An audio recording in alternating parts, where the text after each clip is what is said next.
अस्सलाम वालेकुम and a very warm welcome to my YouTube channel Aliya's blogs. So आज मैं नहायत ही इम्पॉर्टेंट टॉपिक के साथ आपके पास हाजिर हूँ दोबारा से, क्योंकि आजकल हमारे इंटरमीडिएट के जो एग्ज़ाम्स हैं वो बहुत करीब हैं। So I am spending most of my time in studies. So आज जो मैं आपको सिखाने वाला हूँ वो बहुत ही इम्पोर्टेंट एक टॉपिक है। ठीक है, आज का ब्लॉग यही है कि मैं आपको इंग्लिश के पार्ट 2 का जो एग्ज़ाम है उसकी पेपर प्रेजेंटेशन और पेपर की प्रेपरेशन करवाऊँ। ठीक है, और इसके अंदर अभी सिर्फ इस वाली जो हमारा ब्लॉग है इसके अंदर सिर्फ क्वेश्चन आंसर्स इंक्लूड होंगे। जो ऐसे टाइप क्वेश्चंस और जो दूसरे क्वेश्चंस हैं इससे रिलेटेड वो मैं आहिस्ता आहिस्ता अपलोड करता जाऊंगा। But today why I am focusing on questions and the answers, क्योंकि इधर से स्टूडेंट्स मैक्सिमम मार्क्स हासिल कर सकते हैं। बट कुछ ऐसी टेक्निकल एरर्स वो कर देते हैं, कुछ एफिशिएंसी ऐसी मार जाते हैं जिसकी वजह से क्या होता है कि वो मार्क्स हासिल नहीं कर पाते जो वो डिज़र्व करते हैं। ऑल्दो उनकी बहुत अच्छी स्पोकन होती है, उनका बहुत अच्छा एक्सेंट होता है, मेमोरी पावर बहुत अच्छी है, राइटिंग स्किल्स बड़ी अच्छी हैं, बट फिर भी उनको कुछ ऐसे टेक्निकल पॉइंट्स के बारे में नहीं पता होता जिसकी वजह से मार्क्स चले जाते हैं। And you know, in board exams every marks is very much important. So आज जिस टॉपिक पे मैं बात करने वाला हूँ वो होगा इंग्लिश के पार्ट 2 के पेपर के बारे में। ठीक है, और इसके अंदर मैं आपको दोनों बुक्स में से मैंने ज़्यादा क्वेश्चंस नहीं लिए, मैं चाहता तो ज़्यादा भी ले सकता था, लेकिन एग्ज़ाम्पल जब मैंने देनी है ना, मैं इन्हीं क्वेश्चन से ही आपको ऐसा समझा दूंगा and that is a gift from the God कि आपको इस तरीके से समझ आ जाए जितना कि अगर मैं सारे भी ज़्यादा क्वेश्चन कर भी लेता ना तो भी आपको वैसा समझ ना आता। तो मैं बुक 2 को और मिस्टर चिप्स को इकट्ठे लेके उनके क्वेश्चंस को चलने वाला हूँ आज।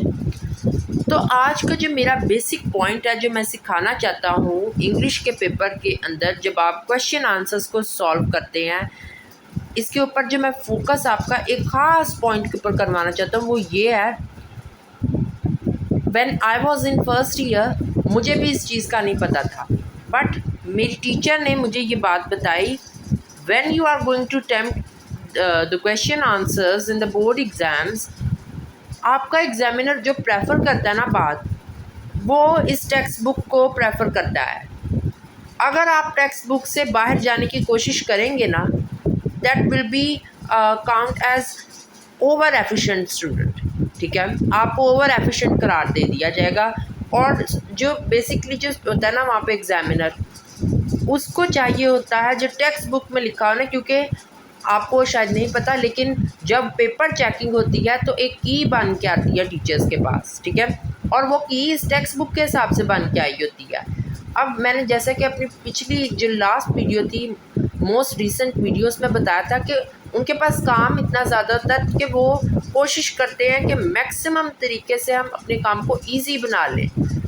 अब उनके पास जो की आती है वो आती है टेक्स्ट बुक के हिसाब से। इतने क्वेश्चंस और इतना कुछ चेकिंग करने के बाद वो कोशिश करते हैं कि बस वो उस की से क्वेश्चंस को टैली करें। ऑल्दो वो चेक करते हैं कि अगर सेंटेंस ठीक है।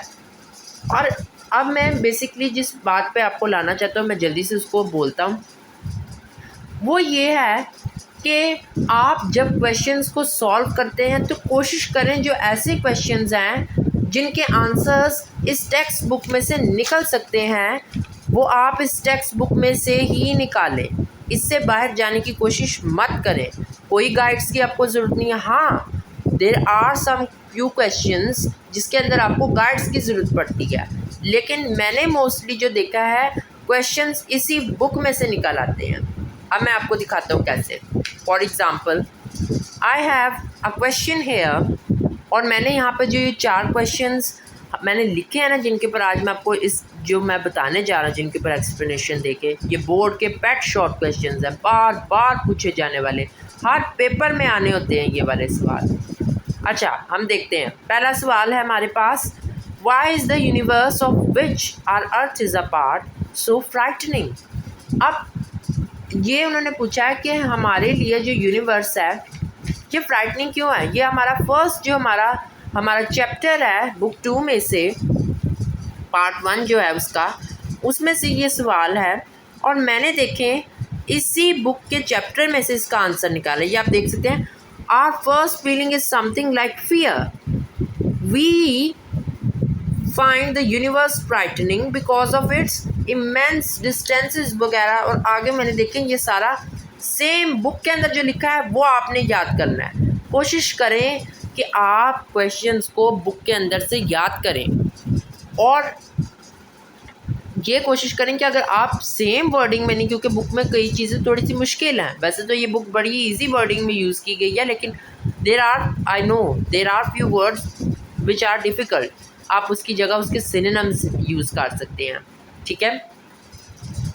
अब देखें मैंने यहाँ पे सेम जो बुक वाला था ना वो यहाँ पे मैंने लिख दिया था, universe is frightening because of its immense distances which we do not understand, frightening because of the stretches of time are so great that we cannot imagine them, because the whole of the human history is so very small in comparison, frightening because of extreme loneliness and because of the littleness of our home in space, a millionth part of a grain। अच्छा, अब ये जो last line है ना ये examiner को hit करनी होती है, बहुत इंपॉर्टेंट, कि हम अपने घर को रेत के ज़र्रे से कंपेयर कर रहे हैं। A million part of a grain of sand out of the whole sea sand in the world. ये बात है जो मैं आपको समझाना चाह रहा हूँ कि आप कोशिश करें कि आप बुक को प्रेफर करें, टेक्स्ट बुक को प्रेफर करें, इससे बाहर जाने की कोशिश ना करें। इसके अंदर से जो आपने याद कर लिया ना, जब आप वो बोर्ड में लिखेंगे यकीन माने आपकी बोर्ड वाला एक भी कोई एग्जामिनर आपकी गलती नहीं निकाल पाएगा, क्योंकि आपने वो चीज़ लिखी जब वो टेक्स्ट बुक में दी गई है। आपको सेंटेंस को थोड़ा सा चेंज करना पड़ सकता है, बट कोशिश करने से ही सब कुछ होता है। आप अपने टीचर की हेल्प ले सकते हैं। तो बिना टाइम वेस्ट किए हम सेकंड क्वेश्चन पे चलते हैं। और हाँ, एक और बात मैंने बतानी थी, वो बात ये है कि आपने अपनी राइटिंग स्किल्स के ऊपर बहुत ज़्यादा फोकस करना है। मैं आपको पहले ही बता रहा हूँ कि बोर्ड के अंदर इतना ज़्यादा वो काम होता है कि वो कोई भी स्ट्रेस ज़्यादा बर्दाश्त नहीं करते। ज़रूरी है आपके लिए कि आप अपनी राइटिंग को इस तरीके से आप बनाइए कि बोर्ड वालों को समझ आए। कोई ज़रूरत नहीं है आपको स्टाइल मारने की कि आप कोई इस तरीके से बना रहे हैं, कोई आप स्टाइलिंग कर रहे हैं। No, you can use separate writing, जैसे ये बुक में लिखी हुई है ना, ये देखिए इस तरह की राइटिंग, सिंपल राइटिंग यूज़ करें। कोई ज़रूरत नहीं है आपको ज़्यादा कोई स्टाइल मारने की। बस ज़रूरी ये है कि टीचर को समझ आए, जब वो आपका चेकिंग करे उसे मसला ना हो, क्योंकि जब आप उसको ईजी टाइम देंगे ना तो वो भी आपको टफ़ टाइम कभी नहीं देने लगा। तो चलें हम सेकंड क्वेश्चन पे चलते हैं। The writer liked holidays for their freedom from what. ये एंड ऑफ टर्म में से लिया गया है, हमारा जो 4th चैप्टर है बुक 2 के पार्ट 1 में से, बहुत इम्पोर्टेंट किया है। अब इसके अंदर देखिए, ये भी मैंने सेम बुक के अंदर जो लिखा था वही यहाँ पे डाल दिया। और इसके अंदर क्योंकि बात यह है बुक के अंदर से करने के लिए मैं मेनली पता क्यों कह रहा हूँ, बुक के अंदर बड़े ख़ास पॉइंट्स के साथ जो चीज़ लिखी हुई है ना वो एग्ज़ामिनर ने वही आपसे देखनी है। अब देखें, आप सिनोनिम्स अगर यूज़ करेंगे ना, ये थोड़ा सा भी चेंजिंग करेंगे तो वो पॉइंट्स 2-3 ऐसे हैं वो यहाँ से गायब भी हो जाएंगे। इसलिए बेहतर यह है कि आप टेक्स्ट बुक के अंदर जो है उसे याद कर लें, क्योंकि आपने दूसरी देखे गाइड्स में से भी याद करना है। बेहतर है कि आप इस टेक्स्ट बुक को फॉलो करें। It is, I think it's more easier to learn from this textbook rather than from the guides, okay? So अब देखें इसका मैंने क्या आंसर लिखा है। He liked holidays for their freedom, ये तो हमने क्वेश्चन में से ले लिया। Freedom from the daily grind of school, अब ये देखिए ये पॉइंट्स हैं जो एग्जामिनर ने नोट करने हैं। पहला point, daily grind of school, school का बहुत ज़्यादा बोझ, बहुत ज़्यादा काम। विद इट्स अबंडेंट होमवर्क, ठीक है, बहुत ज़्यादा होमवर्क मिलता है साथ साथ। इट्स फियरस कॉम्पिटिशन, क्लास वालों के साथ बहुत ज़्यादा competition. The sense of never being relax, आपको ऐसा लगता है कि आप अभी रिलैक्स ही नहीं है। But instead of all these things he like classroom work. लेकिन इन सारी चीज़ों के बावजूद जो राइटर था डेविड डेचिस, उसको फिर भी क्लासरूम का काम पसंद था।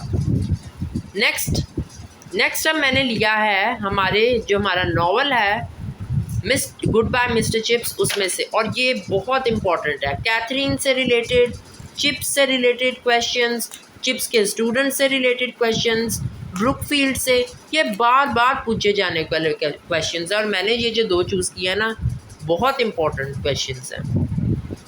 तो ज़रा देखते हैं इनके ऊपर भी।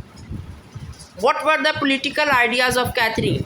अब बात यह है कि स्टूडेंट्स को ना जो हमारी बुक्स की स्टोरीज़ हैं ना, वो बड़ी इंटरेस्टिंग लगती हैं, and they know very well how to speak and write English. बहुत अच्छी बात है, इंग्लिश की स्किल अच्छी है, लेकिन जब तक आप बोर्ड एग्जामिनेशंस के अंदर फंसे हुए हैं ना, you need to be confined to the text book. इससे आपने आगे नहीं जाना फ़िलहाल के लिए। बहुत अच्छी बात है, आप साथ साथ ग्रो करें, पर बोर्ड एग्ज़ाम्स के लिए ना आप कोशिश, मैं फिर यही कहूँगा कि प्रेफर आप हमेशा टेक्स्ट बुक को ही करेंगे। अब ये सवाल बार बार पूछा जाता है, और अब जो स्टूडेंट्स हैं ना, उन्हें जो है ना मिस्टर चिप्स की स्टोरी ना कुछ को अच्छी लगती है या कुछ को नहीं लगती। जिन्हें अच्छी लगती है उन्हें पता होता है भाई, अच्छा कैथरीन जो थी वो बहुत ज़्यादा पसंद करती थी, खुले ख्यालात की थी, मॉडर्न ख्यालात की थी, वो चाहती थी यूनिवर्सिटी जाएं सारी लड़कियों को इक्वल राइट्स मिलें। वो सारा कुछ सेंटेंसेस बना के लिख देते हैं, लेकिन हमें वो लिखना है जो बुक में लिखा हुआ है। हमें कन्फाइंड ही बुक तक रहना है। तो बुक में तो साफ साफ लिखा हुआ है, in politics she was a radical and with leanings towards the views of people like Bernard Shaw, William Morris and Ibsen. अब ये देख लें, ये बहुत इंपॉर्टेंट पॉइंट्स हैं। पहला, पता क्या, मैंने आपको पिछले लेक्चर में भी बताया था, बायो के अंदर, वो बायो से रिलेटेड था, कि कुछ ऐसी डेफिनेशंस हैं जिनके कुछ 2-3 वर्ड्स ही ऐसे हैं जिन्हें आप अगर अंडरलाइन कर देंगे ना। अब अगर मैंने इस क्वेश्चन में पूरे लेने हैं ना, क्योंकि कई स्टूडेंट्स जो होते हैं ना, अब वो स्टूडेंट्स क्या करें जिन्हें नहीं आता सेंटेंस बनाना, उनके लिए फिर ये एक काम है, वो चाहें तो वो ये कर सकते हैं कि वो सेंटेंस को ना कुछ छेड़ें। अगर उनसे नहीं भी लिखा जा रहा है ना, सही, कोई बात नहीं, कोशिश करें। ये नहीं मैं कह रहा कि गलत मत ही लिख के आ जाओ, कोशिश करें। पर अगर नहीं भी लिखा जा रहा तो कोशिश करें कुछ ऐसे ये वर्ड्स जो है ना, रेडिकल, इन पॉइंट्स के राइटर्स के नाम ये याद कर लें, और इनको बोर्ड एग्जाम्स में अंडरलाइन कर दें मार्कर के साथ, and life will be beautiful. अगर आप इसे अंडरलाइन करेंगे ना, अब देखिए जैसे कि मैं करने लगा हूँ, इसे अंडरलाइन करते ही जो बोर्ड एग्जामिनर होगा ना, उसको पता चल जाएगा, वो यही 2 वर्ड्स बेसिकली ढूंढ रहा होगा आपके क्वेश्चन के आंसर के अंदर कि अच्छा रेडिकल थी वो, ठीक है, she was a radical in politics, radical ढूंढ लिया। अब उसको चाहिए नाम इन राइटर्स के, Bernard Shaw, William Morris and Ibsen. तो उसने आपको बिना कुछ सोचे समझे उसने 2 नंबर दे देने हैं। ये कुछ ऐसी ट्रिक्स और टिप्स एंड ट्रिक्स और कुछ टेक्निकल ऐसे काम हैं जो अगर हर स्टूडेंट कर ले तो मार्क्स नहीं कटते, ठीक है। हम हर सब्जेक्ट के अंदर ऐसे ही चलेंगे। अब नेक्स्ट क्वेश्चन, ये भी बहुत इंपॉर्टेंट है, who was mister Weatherby and what advice did he give to mister Chips. पहली बात तो ये कि स्टूडेंट्स ने वो कहानी जो है ना, उसके अंदर मिस्टर चिप्स की, वो वेदरबी की ना सही तरह बात पूरी ना समझी नहीं होती। समझी होती है तो वो अपनी वर्डिंग में लिख देते कि अच्छा उसने कहा था कि अपने डिसिप्लिन का ख्याल रखना, किसी को अपने ऊपर कोई ट्रिक ना करने देना। पर इधर एक ख़ास और एक बात लिखी है जो हमें याद रखनी है। अब Mr. Weatherby was the headmaster of Brookfield School when Chips gave his interview. Interview के टाइम पे जो ब्रुकफील्ड का हेडमास्टर था ना, वो था वेदरबी। अच्छा, अब एक्चुअली मिस्टर चिप्स के ज्वाइन करने से पहले ही वो समर वेकेशन के दौरान ही उसकी डेथ हो गई थी। अब आगे देखिए, अब क्या है, ही एडवाइज मिस्टर चिप्स दैट, अब उसने एडवाइस क्या की थी, अब वो सुने, मैंने बुक से सेम वही चीज़ यहाँ पे लिख दी है। You are young man mister Chipping. अब ये बहुत इंपॉर्टेंट शॉर्ट क्वेश्चन है, what was the real name of mister Chips? Mister Chips का रियल नेम मिस्टर चिपिंग था, ठीक है।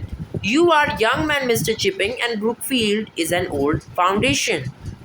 Youth and age often combine well. Give your enthusiasm to Brookfield, and Brookfield will give you something in return. And don't let anyone play tricks on you. I gather that discipline was not your strong point at Mulberry. Mulberry वो school था जहाँ Brookfield पहले काम करता था, but due to ragging वो फिर इधर आ गया था.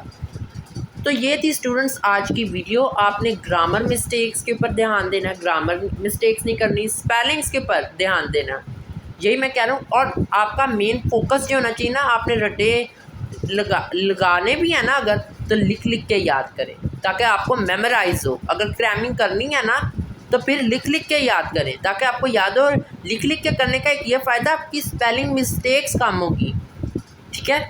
और आप अगर बुक से करने का एक और फ़ायदा, आपकी ग्रामर मिस्टेक्स कम होंगी. So try to follow the instructions which I gave you in this video. I hope ये वीडियो आपके लिए बहुत फ़ायदेमंद होगी. मैं ऐसी और इन्फॉर्मेटिव और नहायत ही आपके लिए फ़ायदेमंद वीडियोस लाऊंगा. ये स्टूडेंट्स के लिए नहायत ही आई थिंक सो बहुत ही इम्पॉर्टेंट बात है जो मैंने आज आपको बता दी है. ये क्वेश्चन आंसर्स को सॉल्व करने का बड़ा ही एक इम्पॉर्टेंट तरीका है.